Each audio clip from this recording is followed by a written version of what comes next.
The eMaint team is proud to present our latest version release of 11.11 through the eMaint Explorer application. In this video, you're going to get insights on what are the newest enhancements that are available in this version, as well as some of the bug fixes that come out of this version. Now, for some of the enhancements that we have available, the biggest one we have is eMaint Explorer having work orders generate from alarms in Fluke Connect. So if you have a Fluke Connect condition monitoring device, such as our 3-phase power monitor, our thermography device, or our vibration sensors, and an exception occurs from that alarm, it can generate a work order in the eMaint system, as long as you have the two systems connected. You also have the ability to go ahead and have packing slips validate in your system. So if you enter a packing slip number in when you receive purchase orders more than once, you will then get a notification that you've already used that packing slip number. We've made some updates to our RESTful API to include a few new calls, such as being able to approve and reject work order requests. And we can also use the API now to do inventory adjustments, as well as make purchase order receipts. We've added in MX Mobile a new option to add parts and labor into the system. So whenever you're on an asset record, you can make direct charges of parts or labor directly to that asset. And we've also added a new administrative capability to view all work orders from a request user as long as a new setting is turned on inside of the account. As for bug fixes, here are a few things that we fixed in the system. We have now specifically made when you copy add PMs, originally it makes the asset ID value what your former PM ID value is. So we've gone ahead and corrected that issue. Our 12-month part history had some loading issues, and those have now been corrected. The parts reorder list had some missing data related to supplier information that's now been corrected. When copy adding inventory records, what would happen is your on order values would copy over from the previous inventory item. So that has now been corrected, so on order is not copied over. We've made some updates to single sign-on and some of the syncing issues between a single sign-on and an identity provider, and those have now been completed in the system. And there was also an issue with one of our RESTful API calls, get any data, where it wasn't returning all the values. That has now been corrected. So that's it for the bug fixes and enhancements from a demonstration standpoint on a slide. We're going to go directly into the eMaint system now, and I'm going to show you what some of these new enhancements look like in the system.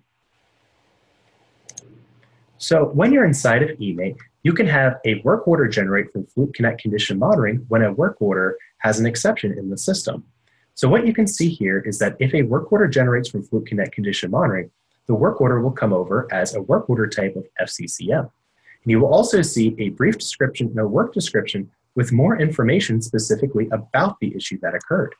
So if I go directly to this work order right here, you'll see a brief description that explains specifically what the actual value is and what the limit was directly in the system for that asset. So you can see here that the actual value was 328.1 when the limit was under 400, and that is what generated this work order. And then down below, you can have some more information about the work order that gives you a little bit more detailed version of this brief description. So this is how a work order can generate from Fluke Connect condition monitoring. Now do note if you're using the integration today, this feature will not be turned on by default. If you would like to turn this feature on, you will need to go to your account settings up here in the tile menu. And then once you get into your account settings, you have a section here on the left-hand side called External Interfaces. So if we click here, you'll see a new section has been added called Receive Alarms from Fluke Connect. And if you turn this option on, any assets that are directly matched between the two systems that have an alarm generate from a Fluke Connect condition monitoring sensor device will actually go ahead and generate a work order in the system. So that is one way, one of the enhancements that we've added in this new version. We've also added the ability on purchase orders to have packing slips validate. So if I go back real quick and I go to a purchase order,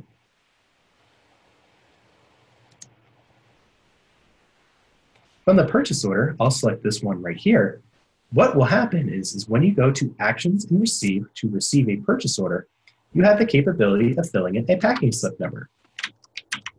I'm going to fill in 43234, and I'm going to receive 2 of this part right here, and then I'm going to hit Process. Now, if I try to receive again, and I use the same exact packing slip number, you will get this message here that says packing slip and the number has already been received. Would you like to proceed with the receipt? Now, if you hit Save Filter, it's not going to actually process the purchase order, but it's acknowledging that you do want to use this packing slip. So if you hit the process button, it will make the save on the second try. Do note if this field is blank, it will not perform any of the validation. Only if a packing slip number has been entered and it's already been received once in the system. So that's the packing slip order validation update. We've also made some updates on MX Mobile. So if I go to the menu and I go over here,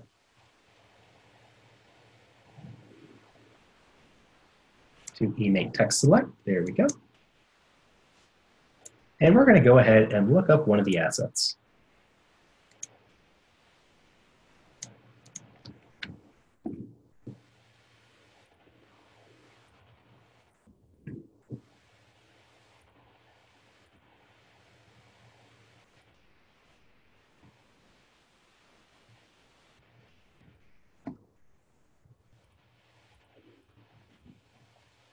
Okay, now that I found one of my assets in the system, if I go to menu, the actions now has the ability to do a direct part charge or direct labor charge to that asset.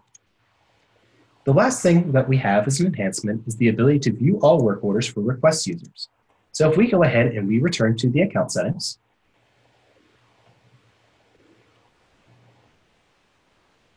and then we go to requester settings, we've added a new option in here which says access work orders from all users.